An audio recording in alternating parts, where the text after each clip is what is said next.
ഓം ശാന്തി.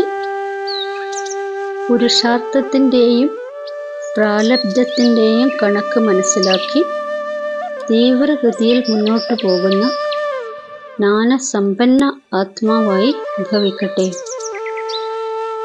പുരുഷാർത്ഥത്തിലൂടെ വളരെ കാലത്തിൻ്റെ പ്രാപ്തി ഉണ്ടാക്കാനുള്ള സമയം ഇതാണ്.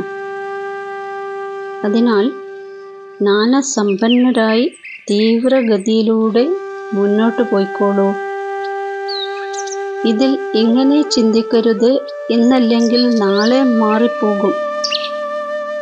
ഇതിനെ തന്നെയാണ് കുട്ടിക്കളി, ആലസ്യം എന്നൊക്കെ പറയുന്നത്.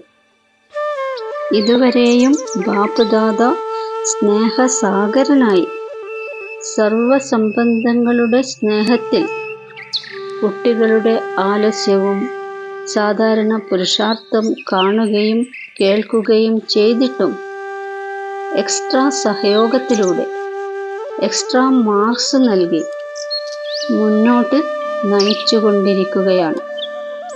അതിനാൽ നോളജ് ഫുള്ളായി, ജ്ഞാനസമ്പന്നരായി, ധൈര്യത്തിൻ്റെയും സഹയോഗത്തിൻ്റെയും വിശേഷ വരദാനത്തിൻ്റെ ലാഭമെടുത്തോളൂ.